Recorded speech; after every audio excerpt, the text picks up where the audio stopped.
क्या आपको पता है कि अकेले उत्तर प्रदेश में इस तरह की हेडलाइन 100 साल से अधिक समय से छप रही है। बहराइच में जो दंगा हुआ है, इस दंगे के जो भी कारण हैं, उन सभी कारणों को आप हूबहू ठीक 70-80 साल पहले, 90 साल पहले या 100 साल पहले के किसी दंगे में देख सकते हैं। कभी लाउडस्पीकर के आने से तनाव फैलता था, आज लाउडस्पीकर की जगह डीजे ने ले ली है, जो लाउडस्पीकर की आवाज को कई गुना बढ़ा देता है। इसी उत्तर प्रदेश के कानपुर में 40 साल के गणेश शंकर विद्यार्थी की दंगों में हत्या कर दी गई थी। वे प्रताप अखबार के संपादक थे।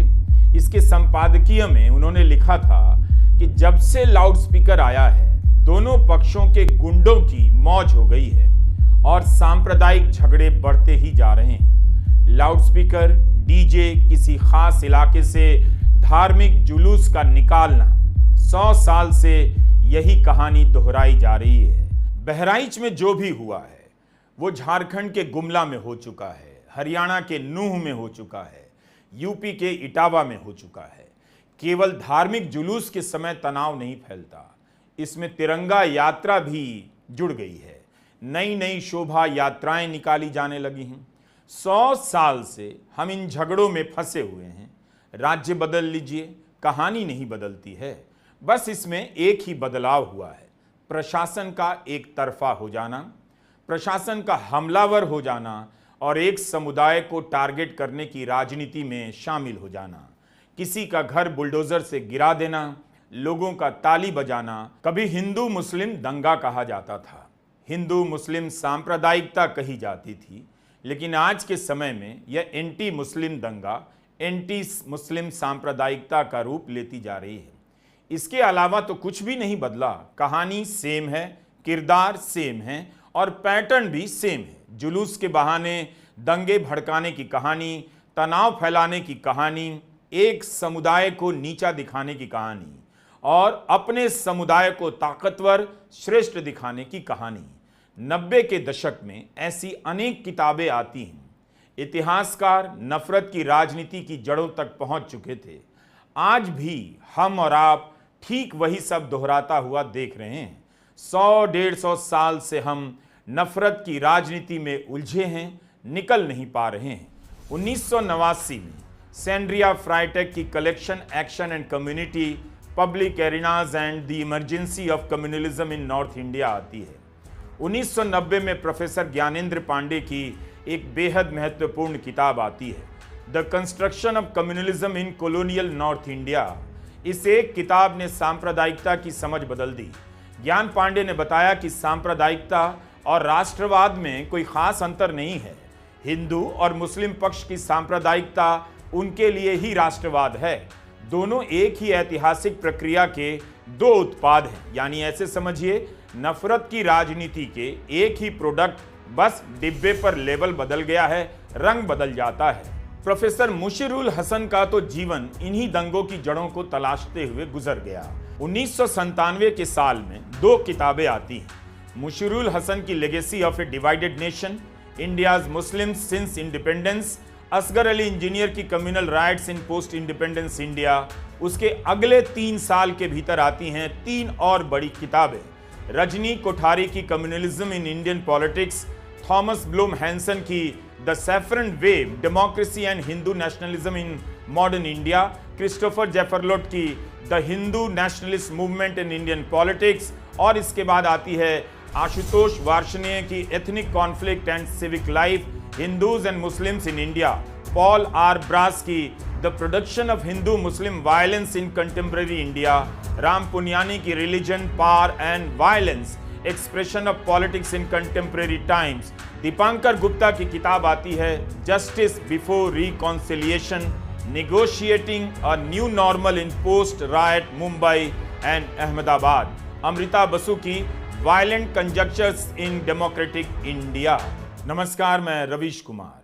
अगर आप सचमुच ये समझना चाहते हैं कि बार बार इस देश में नफरत की एक ही किताब को नई नई पीढ़ियां कैसे आत्मसात कर ले रही हैं, नए नए दंगाई कैसे पैदा हो जाते हैं, तो इन किताबों को आप पढ़ सकते हैं। हमने तो 2-4 किताबों के नाम बताए हैं। ऐसी किताबों की संख्या दर्जनों से भी ज़्यादा है।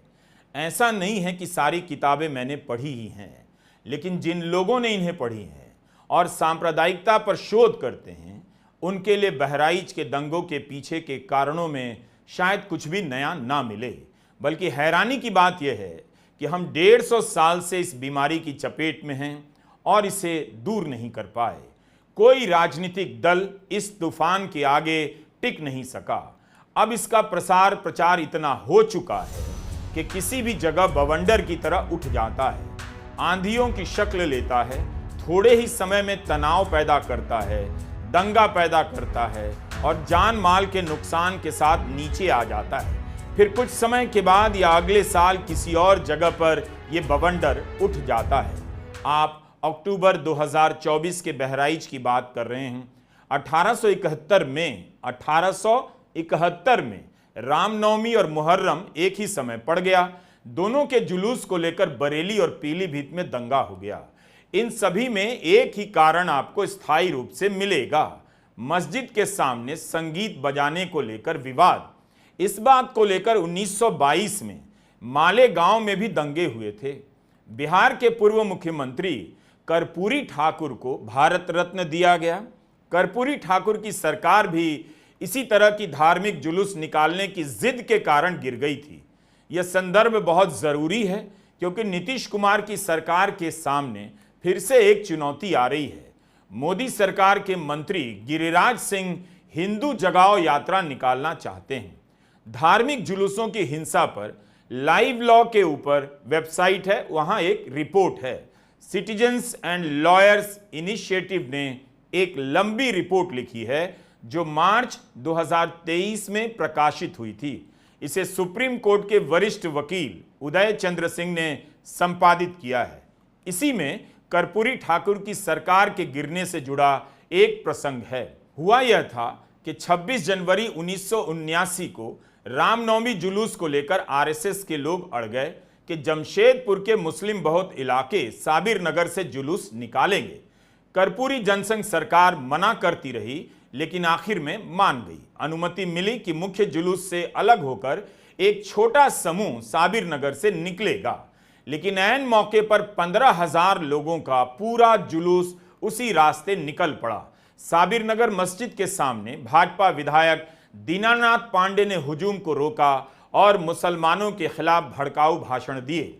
इसके बाद जमशेदपुर में हिंसा भड़की और उस हिंसा में 79 मुसलमान, 25 हिंदू समेत 108 लोग मारे गए। पटना हाईकोर्ट के एक रिटायर्ड जज जस्टिस जितेंद्र नारायण की अध्यक्षता में एक जांच आयोग बना, जिसने अपनी रिपोर्ट में कहा इन दंगों के लिए आरएसएस और भाजपा विधायक दीनानाथ पांडे जिम्मेदार हैं। यह सब उदय चंद्र सिंह की रिपोर्ट में है, जो लाइव लॉ की साइट पर आप पढ़ सकते हैं। इस रिपोर्ट को पढ़ने से पता चलता है कि इन दंगों के बाद की राजनीति ने भी कर्पूरी की सरकार गिराने में भूमिका अदा की। बाकी डिटेल आप वहां पढ़िए।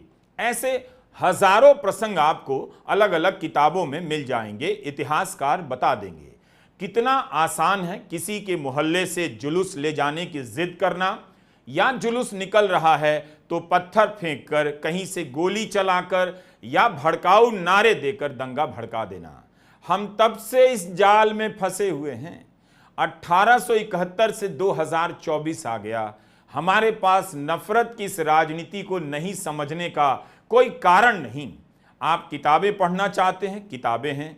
शोध परक लेख पढ़ना चाहते हैं, आराम से वह भी आपके लिए उपलब्ध हैं। फिर भी आप नहीं समझना चाहते कि हर बार एक ही तरीके से, एक ही प्रकार के तरीकों से दंगा क्यों भड़कता है। यह लेख भी आप देख सकते हैं। इतिहासकार नंदिनी गुप्तू ने एक उदाहरण दिया है कि 1923-24 में इलाहाबाद में रामलीला के दौरान हिंदू जुलूस मस्जिदों के सामने संगीत बजाने पर अड़ जाता है, जिसके कारण सांप्रदायिक तनाव बढ़ जाता है। 101 साल पहले से यही हो रहा है। कुछ तो बदल जाना चाहिए था, हम क्यों नहीं बदल सके। संगीत बजाने को लेकर दंगा हुआ। अब तो मामला केवल संगीत बजाने का नहीं रहा। दर्जनों लाउडस्पीकर से लैस डीजे सिस्टम बजाने और भड़काऊ गाने ने इसकी जगह ले ली है, जिससे कहीं तनाव हो जाता है, कहीं दंगा हो जाता है। अब तो गाना इतनी जोर से बजाया जाता है और इस तरह के गाने बजाए जाते हैं जिन्हें सुनकर लगता है कि ये बजाया ही जा रहा है ताकि कोई कुछ बोल दे और फिर प्रतिक्रिया में दंगा हो जाए। मतलब किसी शहर के लोगों को बिठाकर इतना तो बताया जाए या वीडियो ही दिखाया जाए कि 100 साल से हम यही बेवकूफ़ी कर रहे हैं और कब तक हम ये करते रहेंगे। कुणाल पुरोहित ने मोदी सरकार के 10 साल के दौरान डीजे संगीत की भूमिका को लेकर यह किताब लिखी है। एच पॉप में कुणाल पुरोहित पूछते हैं, क्या एक गीत हत्या को जन्म दे सकता है? क्या एक कविता दंगा भड़का सकती है? क्या एक किताब लोगों को विभाजित कर सकती है? इन गानों को हिंदू पॉप कहते हैं कुणाल। इन गानों में मुस्लिम समाज को ललकारा जाता है। व्हाट्सएप यूनिवर्सिटी में इतिहास का जो कूड़ा पढ़े लिखे लोगों से लेकर अनपढ़ लोगों के घर तक फैलाया गया है, उसी को इन गानों में गाकर प्राणघातक हथियार में बदल दिया गया है। इन्हें इतनी जोर से बजाया जाता है कि इसकी आवाज से किसी के भी कान फट जाएं, हिंदू के भी और मुसलमान के भी। लेकिन डीजे संगीत उन गलियों से गुजरते ही इतना तेज होता है कि आवाज से ही कोई कांप जाए। देर तक रोका जाता है, वहां पर बजाया जाता है, नारे लगते हैं और मुस्लिम समाज को गालियां दी जाती हैं। कहीं का प्रशासन इन गानों पर रोक नहीं लगा पाता, बजाने दिया जाता है ताकि जो होना तय किया गया है वो हो जाए, या दंगा ना भी हो तो जुलूस में गए लड़कों को भरपूर संतोष मिले कि दूसरे के मोहल्ले में घुसकर उन्हें उनकी औकात दिखाकर आए हैं, भले ही अपनी कोई औकात ना हो। मैं जब झारखंड गया था मेरी किताब एच पॉप के रिसर्च के लिए, तब मैंने अलग अलग जगहों पर यह पाया कि जब रामनवमी के जुलूस निकला करते थे अलग अलग शहरों में, तब जो वहाँ के ऑर्गेनाइजर्स होते थे और वो अक्सर वहाँ के हिंदुत्ववादी संस्थाओं से होते थे, तो वो एक कोशिश बिल्कुल करते थे कि हर एक जुलूस में कुछ ऐसे भड़काऊ गाने बजाए जाए जिन गानों को शायद सुनकर मुसलमानों को ठेस पहुंचे और उनके मस्जिद के सामने बजाकर जो वहाँ मुसलमान लोग इकट्ठा हुए हैं, कहीं ना कहीं उनको प्रोवोक करके उनसे एक रिएक्शन लेने की कोशिश बिल्कुल होती थी। मुझे अलग अलग पुलिस वालों ने झारखंड में ये बताया कि अब तो वो ऐसा करने लगे हैं कि रामनवमी जब निकलती है तब वो जो ऑर्गेनाइजर्स है उनसे वो अपनी सीडी मंगवा लेते हैं कि आप कौन से गाने बजाने वाले हैं, वो हमें बता दीजिए। और पुलिस वाले ये सारे गाने सुनते थे और इनमें से कुछ गाने रिजेक्ट करते थे और इनमें से कुछ गाने अप्रूव होते थे जो शायद जुलूस में बच सके। तो इतनी करीबी से अब रामनवमी प्रोसेशंस को देखने की जरूरत पड़ गई है, और वो इसीलिए पड़ी है कि आज के नए भारत में एक जैसे मैंने मेरी किताब एज पॉप में भी कहा है, एक ऐसा पॉपुलर कल्चर बन गया है जो सिर्फ और सिर्फ हिंदुत्व विचारधारा को आगे रखकर उसको संगीत के रूप में लोगों के सामने पेश करने की कोशिश करता है। और ये गाने भी कैसे हैं? इन गानों के बोल होते हैं, अगर छुआ मंदिर तो तुझे दिखा देंगे, हम तुझको तेरी औकात बता देंगे, या फिर भारत में जो देशद्रोही है उनकी माँ और उनकी बहन को गाली देना, ऐसे भी गाने बनते हैं। या फिर मस्जिद के सामने आकर ये कहना कि भारत में रहना होगा तो वंदे मातरम जय श्री राम कहना होगा। तो अलग अलग किस्म के गाने अब बनने लगे हैं जिनका मूल उद्देश्य सिर्फ यही है कि बस वो रामनवमी के दिन पर मस्जिद के बाहर चले। और ये जब होता है, ये जो क्षण होते हैं जब मस्जिद के सामने ऐसे गाने बजते हैं, तो इन क्षणों का वीडियो रिकॉर्डिंग होता है और फिर यही सारे वीडियोस यूट्यूब और इंस्टाग्राम पर रील्स और शॉर्ट्स की तरह से प्रेजेंट किए जाते हैं और उनमें ये हिंदुत्ववादी गाने वापस डाले जाते हैं, जिनसे होता ये है कि बाकी लोग जो वहां नहीं होते वो भी इन सारी रील्स और यूट्यूब वीडियोस और शॉर्ट्स को देखकर कहीं ना कहीं आकर्षित होकर अपने आप भी यही करना चाहते हैं कि अगली बार जब जुलूस निकले तब मुसलमान इलाके से या फिर मस्जिद के बाहर रुके और बस वापस से इस टाइप के गानों को बजाया जाए और मुसलमानों से एक रिएक्शन लिया जाए। तो कहीं ना कहीं ये एक बहुत ज़्यादा कूल चीज़ हो गई है इंटरनेट पे। और इसमें दूसरी बात ऐसी भी हुई है कि क्योंकि इसमें इतनी ज़्यादा पॉपुलैरिटी हिंदुत्ववादी गायकों को मिलने लगी है, तो बहुत सारे गायक बस इसी टाइप के गाने बनाते हैं बहुत सारे रिकॉर्डिंग स्टूडियो है जो इसी टाइप के गाने वापस निकालते हैं, और बहुत सारे कंटेंट क्रिएटर्स हैं यूट्यूब पे जो इन्हीं गानों से रील्स बनाते हैं और वीडियोस बनाते हैं, जिससे कहीं ना कहीं सांप्रदायिकता और भड़के और कहीं ना कहीं मुसलमानों को और टारगेट किया जाए। कभी सोचा है आपने कि किस तरह के गाने बज रहे हैं और इस तरह के गानों की जरूरत क्यों है, क्या है? क्या बड़े नेताओं के बच्चे इन गानों पर डांस करते होंगे? बिल्कुल नहीं। वे Justin Bieber, Coldplay, Diljit Dosanjh के गानों पर डांस कर रहे हैं। और आपके गांव कस्बों के बच्चों को किन गानों पर नचवाया जा रहा है? उनके अंदर किस तरह के गानों के सहारे हिंसा का जज्बा पैदा किया जा रहा है ताकि वे हिंसा में कूद जाएं, किसी को उकसाएं और दंगा हो जाए। आखिर सांप्रदायिकता की मलाई खाने वाले अपने घर में इन गानों को क्यों नहीं बजाते मेहमानों के सामने? अक्टूबर 2023 की citizens for justice and peace की एक रिपोर्ट छपी है। इस रिपोर्ट में कुछ गानों के बोल हैं जिन्हें मैं पढ़ रहा हूं। चीर के रख देंगे हम उनको, बुरी नजर जो डालेगा, जो हमें बुरी नजर से देखेंगे उन्हें चीर देंगे। हम हैं भगवाधारी, कौन तुम्हें बचाएगा? हम भगवा सैनिक हैं जो तुम्हें हमसे बचाएंगे। सड़कों पर मजहब का तमाशा अब नहीं होने देंगे, हम तुम्हारा धार्मिक ड्रामा सड़कों पर नहीं चलने देंगे। भागो जहां से आए हो तुम, फतवा यहां ना चलेगा, तुम जहां से हो वहां वापस चले जाओ, तुम्हारा फतवा यहां काम नहीं करेगा। कई गाने तो इससे भी भयंकर, अश्लील और वाहियात हैं, भड़काऊ तो है ही, इतने कि हम उनका यहां जिक्र करना उचित नहीं समझते हैं। इन गानों का आपके बेटों पर क्या असर हो रहा है? आप पर क्या हो रहा है? आपके घर में दादाजी पर क्या हो रहा है? चाचा जी पर क्या हो रहा है? मुझसे बेहतर आप समझ रहे होंगे। किस तरह के लड़के इन गानों पर नाच रहे हैं, उनकी पढ़ाई लिखाई का रिकॉर्ड देखिए। वो जिन स्कूलों में कॉलेजों में पढ़ रहे हैं उनकी सूरत दिखाइए। पता चलेगा कि गरीब घर के लड़कों को नफरत का हथियार बनाया जा रहा है। ऐसे गानों की जरूरत क्या है कि समय आ गया है, युद्ध होगा। क्या इस देश में अब पुलिस नहीं है, कानून व्यवस्था नहीं है? इन्हें नौकरी तो कोई नहीं दे रहा, ना मिल रही है, और ये ललकारी गानों को सुनकर धर्म का योद्धा बन बैठे हैं। इस तरह के भड़काऊ गाने, कीर्तन और आरती की मधुरता का स्थान क्यों लेते जा रहे हैं? व्हाट्सएप अंकिल दूर से खबरें देखते हैं, उन्हें लगता है कि शोभा यात्रा में भजन बज रहा होगा। उन्हीं अंकिलों को बताना चाहिए कि इस तरह के गाने भजन की कौन सी श्रेणी में आते हैं। योगी सरकार ने लाउडस्पीकर हटाने के आदेश दिए हैं।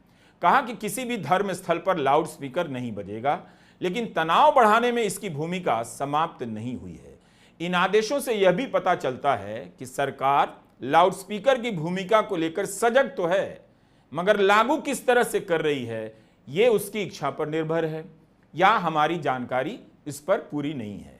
बहराइच में डीजे संगीत पर आपत्तिजनक गाने बजाने की बात सामने आई, जैसा कि मीडिया ने रिपोर्ट किया है। 2022 में योगी आदित्यनाथ ने कहा धार्मिक स्थलों पर लाउडस्पीकर के इस्तेमाल के लिए अनुमति लेनी होगी और आवाज परिसर से बाहर नहीं जानी चाहिए। ये कभी हो सकता है? इतना धीमा कौन बजाता है?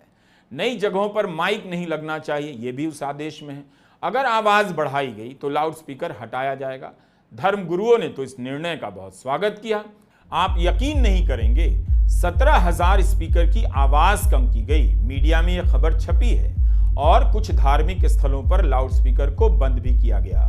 अप्रैल 2022 की खबर है कि योगी सरकार ने एक दिन के भीतर धार्मिक स्थलों से 11,000 गैर अधिकृत लाउडस्पीकर हटाए गए। लखनऊ से 2400, गोरखपुर से लगभग 1800 स्पीकर हटाए गए। इसके बाद हमें नवंबर 2023 की खबर मिलती है कि धार्मिक स्थलों से करीब 3000 लाउडस्पीकर हटाए गए। मीडिया रिपोर्ट से यह पता नहीं चलता कि धार्मिक स्थल का क्या मतलब है, हिंदू धार्मिक स्थल या मुस्लिम धार्मिक स्थल। इन नियमों का कैसे पालन होता है? क्या हिंदू मुसलमान दोनों ही बराबर रूप से पालन कर रहे हैं? इसकी विस्तार से हमारे पास जानकारी नहीं है और ना आज का मीडिया ऐसे आदेशों को लेकर ठीक से रिपोर्ट भी करता है। अप्रैल 2022 में इंडियन एक्सप्रेस ने एडीजी प्रशांत कुमार से पूछा कि इनका पालन कैसे कराया जाता है, तो उत्तर प्रदेश के इस वरिष्ठ पुलिस अधिकारी ने कहा कि यदि किसी परिसर में 5 लाउडस्पीकर हैं तो 3 लाउडस्पीकर हटाए जा सकते हैं ताकि यह सुनिश्चित किया जा सके कि ध्वनि परिसर तक ही सीमित रहे।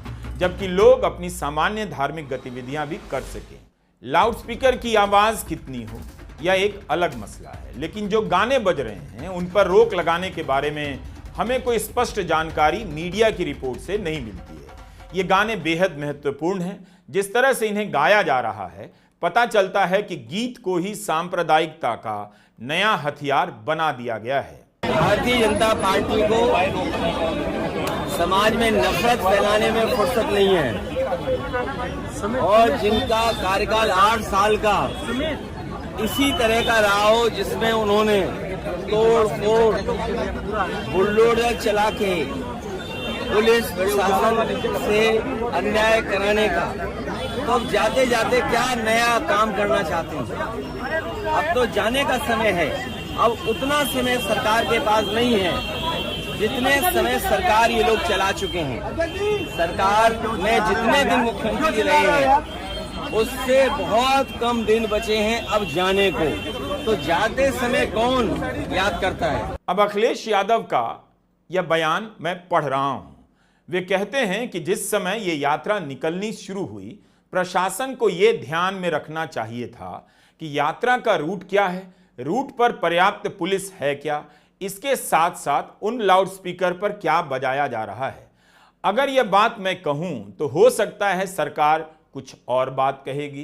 प्रशासन को यह ध्यान रखना चाहिए था कि आखिर क्या बजा रहे हैं, क्या किसी को अपमानित कर रहे हैं। यह पूरी जिम्मेदारी सरकार की थी।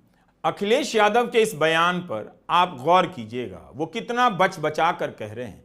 गानों की बात कर रहे हैं मगर खुलकर नहीं बता रहे किस तरह के गाने हैं। वे उस राजनीति से सतर्क हैं जो उनके बयान की प्रतिक्रिया में शुरू हो सकती है।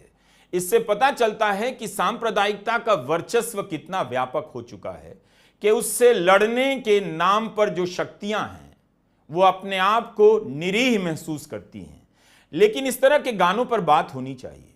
हम अपने YouTube चैनल पर नहीं दिखा सकते क्योंकि कॉपीराइट नियम हैं। हमने जुलूस की तस्वीरों और उन जुलूसों में बजने वाले गानों का इस्तेमाल नहीं किया है। जहां भी हमने संगीत का इस्तेमाल किया है, YouTube की अपनी लाइब्रेरी से किया है। आखिर इन गानों में ऐसा क्या है कि लोग भड़क जाते हैं? इन्हें गाने की जगह दूसरों को सुनाया जाता है। आप अपना गाना लिखिए, लेकिन दूसरे समुदाय को ललकारने, मारने, काटने की बात कैसे गा सकते हैं? आप यह भी तो सोचिए कि इनका गाने वालों पर, जुलूस में जाने वाले लड़कों के दिमाग पर क्या असर होता होगा। क्या वे अच्छा नागरिक बनते हैं? क्या उन गानों को सुनकर कोई आध्यात्मिक भी बन सकता है? धार्मिक तो छोड़िए, किसी को काटने की बात कर रहे हैं तो आप आध्यात्मिक या धार्मिक कैसे हो सकते हैं? इन गानों के जरिए कस्बे कस्बे में लड़कों को दंगाई बनाया जा रहा है और बड़े बड़े नेता चालाक हैं, अपने बच्चों को अच्छी शिक्षा के लिए विदेश भेज रहे हैं। कुणाल पुरोहित ने अपनी किताब में लिखा है, महानगरों में बसने वाले मुख्यधारा के मीडिया की नजरों से दूर भारत के धूल भरे उनिंदे शहरों में पॉप संस्कृति का एक ब्रांड चुपचाप इंटरनेट पर और उसके बाहर लाखों लोगों की कल्पना पर कब्जा कर रहा है। इन गानों के बोल तीखे हैं, आकर्षक भी हैं। केवल जुलूस में नहीं बल्कि कवि सम्मेलनों में भी इसी तरह के ललकारी गीत गाए जा रहे हैं। इनके प्रसार में सोशल मीडिया के इन्फ्लुएंसर भी लगे हुए हैं। इस तरह से हिंदुत्व पॉप शैली लोकप्रिय होती जा रही है और हिंदुत्व की राजनीति का हथियार बन गई है। एच पॉप एंटी मुस्लिम नफरत और इस्लाम को लेकर तरह तरह के भय को नॉर्मल बनाता है। ऐसे गाने लिखने वाले, गाने वालों के नाम आप नहीं जानते, लेकिन इनके बनाए गाने कथित रूप से हिंदू समाज के लड़कों को नफरत की आग में झोंक रहे हैं, उनमें जुनून और नशा पैदा कर रहे हैं। जब आप गाना अपने घर में सुनते हैं तो उसका मतलब कुछ और होता है। कोई भी गाना जब आप उसे किसी होटल या शादी के डांस फ्लोर पर सुनते हुए उस पर नाचते हैं, उसका मतलब कुछ और होता है। और जब किसी गाने को मस्जिद या मुस्लिम बहुल इलाके में हथियार लेकर जोर जोर से बजाते हैं, नाचते हैं, नफरती नारे लगाते हैं, तो उसका मतलब पूरी तरह से बदल जाता है। कितनी जोर से गाना बजाते हैं यह भी इस पर निर्भर करता है कि आपको प्रशासन से कितनी छूट मिली हुई है या आपकी राजनीतिक हैसियत क्या है। पुरानी फिल्मों में एक डायलॉग हुआ करता था, जहां तक नजर देख सकती है वो जमीन हमारी है। तेज म्यूजिक के जरिए कानों पर धावा बोला जाता है। बताया जाता है कि यह इलाका मेरा है, तुम्हारा नहीं। मेरा और तेरा इलाके का भेद किया जाता है और उसे लगातार गहरा किया जाता रहता है। इसी तर्क को सुनने की शक्ति पर लगाकर शहर के इलाकों में अपना आधिपत्य जताने की कोशिश होती है और इसीलिए यह उकसाने का जरिया बन जाता है। डीजे से कौन परेशान नहीं है, लेकिन जब यही डीजे हिंदुत्व की राजनीति का हथियार बनता है तो सब चुप हो जाते हैं, वो भी जिनके कानों में दर्द होता है। होने देते हैं जो हो रहा होता है। सिटीजन्स एंड लॉयर्स इनिशिएटिव की रिपोर्ट इस बात की पड़ताल करती है कि 2022 में रामनवमी की हिंसा की घटनाएं किस तरह से बढ़ गईं। हिंसा भड़काने के लिए धार्मिक जुलूसों के इतिहास के बारे में भी बताया गया है। इस रिपोर्ट में कहा गया है कि कैसे धार्मिक जुलूसों का इस्तेमाल हथियार की तरह किया जाने लगा। 1970 में महाराष्ट्र में भिवंडी में एक बड़ा दंगा हुआ जिसमें 59 मुसलमान और 17 हिंदू मारे गए। बॉम्बे हाईकोर्ट के जज डीपी मदन की कमेटी ने पाया कि दंगा इसलिए हुआ क्योंकि लाठियों से लैस 10,000 लोगों का जुलूस इस बात पर अड़ गया कि निजामपुरा जामा मस्जिद के सामने से ही निकलेंगे। जस्टिस मदन ने लिखा कि 1963 भिवंडी के सांप्रदायिक इतिहास में एक महत्वपूर्ण साल था। यही वो साल था जब हिंदुओं ने ऐसे जुलूस निकालने शुरू किए जो मस्जिद के सामने से गुजरने पर संगीत बंद नहीं करते थे। 1964 में शिव जयंती जुलूस ने मस्जिदों के सामने रुककर भड़काऊ और मुस्लिम विरोधी नारे लगाने का काम शुरू किया। यह वही साल था जब भिवंडी में भारतीय जनसंघ के ब्रांच की स्थापना होती है। जज मदन ने पाया था कि इस तरह की भड़काऊ गतिविधियां 1965 में बढ़ जाती हैं जब पहली बार पूर्ण रूप से मुस्लिम जुलूस के अलावा कोई और जुलूस निजामपुरा जामा मस्जिद के सामने से निकलता है। 1967 में इस इलाके में पहली बार दंगा हो जाता है। यह सब सिटीजन्स एंड लॉयर्स इनिशिएटिव की रिपोर्ट में लिखा है। वही कहानी क्या अभी तक दोहराई नहीं जा रही है? सिटीजन्स एंड लॉयर्स इनिशिएटिव की रिपोर्ट इस बात की जांच करती है कि 2022 में जुलूस के दौरान हिंसा हुई क्यों। वकील उदय चंद्र सिंह लिखते हैं कि एक पैटर्न यह भी है कि मीडिया में जानकारी तो होती है कि किसने भड़काने का प्रयास किया, लेकिन खबरों को इस तरह से लिखा जाता है जैसे लगता है कि जुलूस पर हमला बिना किसी के उकसाने पर ही किया गया, जबकि पब्लिक डोमेन में यह जानकारी मौजूद होती है कि हिंसा भड़कने से पहले ही भड़काऊ बातें की जा रही थीं और कौन कर रहा था, जिनके जवाब में हिंसा सुलग गई। अधिकतर रिपोर्ट में डीजे को ऊंची आवाज में बजाने पर आपत्ति करना कारण बताया गया है। गाने अश्लील किस्म के थे, ऐसा सोशल मीडिया अकाउंट में लिखा जाता है, लेकिन मीडिया रिपोर्ट में नहीं। डीजे संगीत को लेकर जो बवाल हो रहा है, कभी आपने सोचा है डीजे का खर्चा कौन देता है? 12 लाउडस्पीकर के डीजे का सिस्टम का जो खर्चा आता है वो 30 से 40 हजार रुपए का होता है।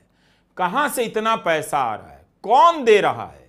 हमारे पास इसके आंकड़े नहीं है कि देश भर में डीजे साउंड सिस्टम से लैस कितने ट्रक जुलूस में गए और एक ट्रक में डीजे सिस्टम लगाने का किराया कितना होता है।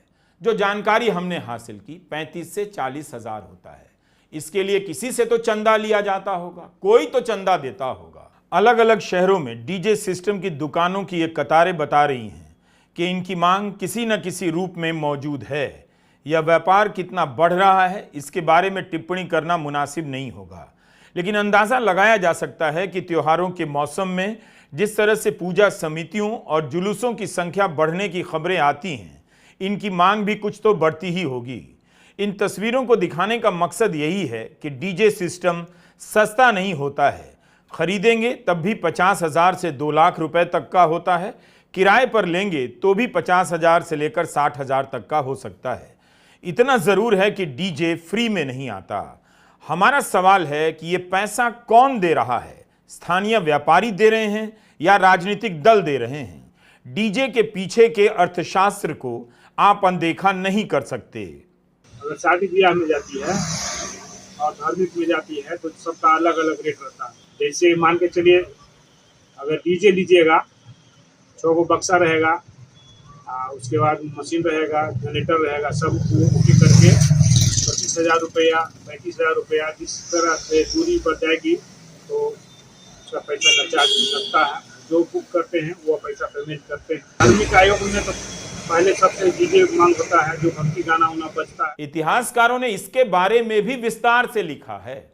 यह भी कोई नई परिपाटी नहीं है, मतलब ऐसी कोई बात ही नहीं जो पहले से पता नहीं।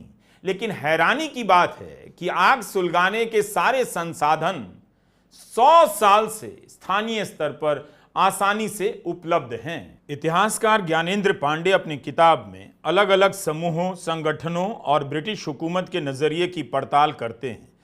लिखते हैं कि 19वीं शताब्दी में ब्रिटिश नजरिए में मुहर्रम जुलूस में धार्मिक शोक का सार्वजनिक प्रदर्शन हो या हिंदू जुलूसों में उसके विपरीत उल्लास का उत्सव हो, दोनों ही मामलों में एक किस्म की नाटकीयता और आक्रामकता देखी गई।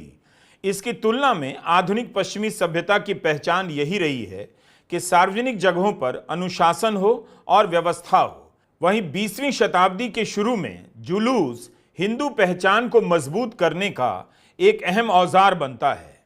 आपसे उम्मीद है कि आप भी इस किताब को पूरा पढ़ेंगे, तभी सारी बातें और स्पष्ट होंगी।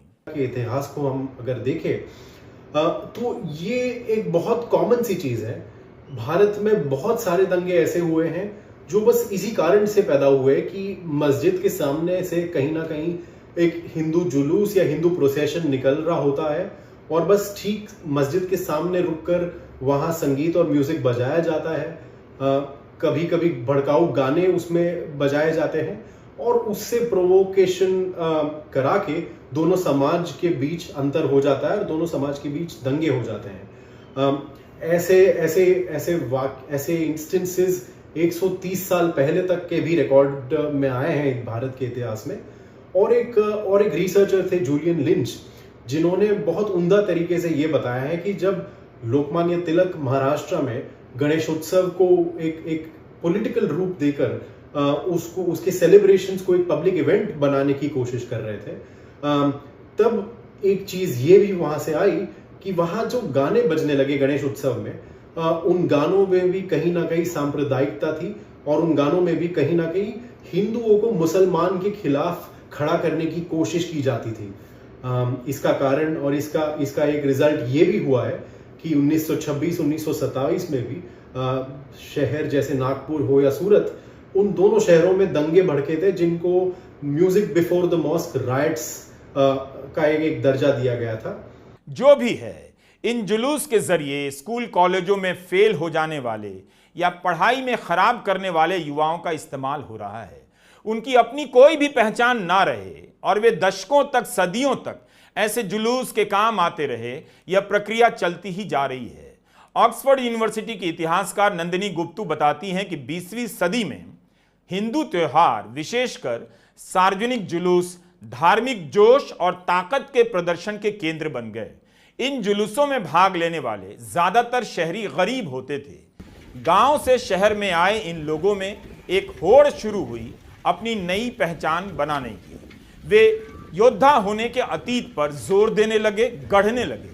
इस तरह के दावे करने लगे कि वही कभी हिंदू धर्म के रक्षक हुआ करते थे, जिन्हें मुस्लिम शासकों ने विस्थापित कर दिया। अगर आप आज की राजनीति में हिंदू एकता की बातों को गौर से देखेंगे तो इसका कारण और संबंध आपको दिख जाएगा। गुप्तू लिखती हैं कि इलाहाबाद में रामलीला जुलूस के लिए मल्लाह समाज में एक आत्मघाती दल का गठन हुआ था। इस दल ने जुलूसों की निरंतरता सुनिश्चित करने के लिए अपने जीवन का बलिदान देने की प्रतिज्ञा की। इस तरह से हिंदू हित और हिंदू की रक्षा के लिए कस्में खाई जाने लगीं और उन्हें शहर के उच्च वर्णों के साथ बराबरी की जगह थोड़े समय के लिए दी जाने लगी। तो 100-125 साल से हम यही करते जा रहे हैं। एकता स्थापित करने के नाम पर एक समुदाय को दुश्मन की तरह खड़ा करते जा रहे हैं। उनसे लड़ने और भगा देने की कल्पना परोस रहे हैं और नासमझ युवाओं में भड़काऊ संगीत और नारों के जरिए जोश भर रहे हैं ताकि वे इस आग में कूदते रहें। इन गानों के जरिए नई संस्कृति रची जा रही है, एच पॉप की संस्कृति। मगर महान साहित्यकार प्रेमचंद इस खेल को बहुत पहले समझ गए थे। 1934 में ही लिख दिया था, सांप्रदायिकता संस्कृति की दुहाई दिया करती है, उसे अपने असली रूप में निकलने में शायद लज्जा आती है, इसलिए वह गधे की भांति जो सिंह की खाल ओढ़कर जंगल के जानवरों पर अपना रौब जमाता फिरता था, संस्कृति की खाल ओढ़कर आती है। 1924 में 1934 की बात दोहराने की नौबत क्यों आती है? बहराइच का दंगा आखिरी नहीं है। अफसोस कि इस नफरती राजनीति को समझने के लिए हमारे सामने हजारों पन्नों से लैस किताबें हैं, साहित्य है, कविताएं हैं, मगर एक भी राजनीतिक दल और नेता ऐसा नहीं है जो कस्बों में जाकर, गांवों में जाकर लोगों के बीच विस्तार से बता सके कि इससे बचो, 100 साल से इससे कुछ भी हासिल नहीं हुआ, लोग ही मारे गए, दुकानें जला दी गईं, शहर खाक हो गया। सिवाय इसके कि किसी की दुकान जली है, किसी का अस्पताल जला है, कोई मर गया, कोई जेल में डाल दिया गया। आप ही बताइए क्या हासिल हुआ? इसके बदले जिन्हें सत्ता मिल रही है उसे तो दिखाए, मगर कोई नेता नहीं ऐसा। विपक्ष के नेता सांप्रदायिकता को लेकर आलसी हैं और भयंकर डरपोक हैं, बच बचाकर बोलते हैं। वे इसकी प्रक्रिया का ठीक से अध्ययन भी नहीं करते, अपनी रैलियों में लोगों को सतर्क भी नहीं करते। उनके बयान देखिएगा और सांप्रदायिक राजनीति का कितना दबाव दिखेगा उन बयानों पर, यह भी देखिएगा जब वे साफ साफ नहीं कहते। दूसरी तरफ देखिए, सांप्रदायिक राजनीति करने वाले नेताओं के बयान तो देखिए, वे खुलकर जो भी मन में आता है अनाप शनाप बोल रहे हैं, भड़काऊ बातें बोल रहे हैं, मगर उनके खिलाफ अब कोई कार्रवाई नहीं होती, न प्रशासन करता है, न अदालत निगहबान है। अब तो कई मौकों पर राज्य का हिस्सा भी सांप्रदायिक टोन में बात करता है, शामिल नजर आता है, जबकि इन बातों को समझने के लिए हमारे पास अथाह किताबें हैं। होता यह है कि नफरती राजनीति करने वालों को किताब की जरूरत नहीं पड़ती। उनकी किताब एक ही पन्ने की है जिसे 100 साल से दोहराते जा रहे हैं। जुलूस निकालेंगे, तलवार लहराएंगे, भड़काऊ नारे और गाने बजाएंगे, ललकारेंगे और फिर दंगा हो जाएगा या इलाके में तनाव फैल जाएगा, इंटरनेट कुछ दिनों के लिए बंद हो जाएगा, पथराव हो जाएगा। अब यह प्रक्रिया पहले से कहीं ज्यादा संगठित हो चुकी है।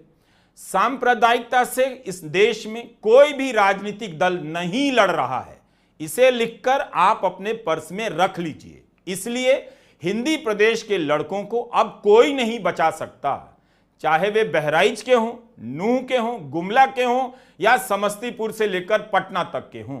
कितने शहरों का नाम गिनाया जाए, सब में वही लड़के नजर आते हैं और सब में वही लड़के नजर आते रहेंगे। नमस्कार, मैं रवीश कुमार।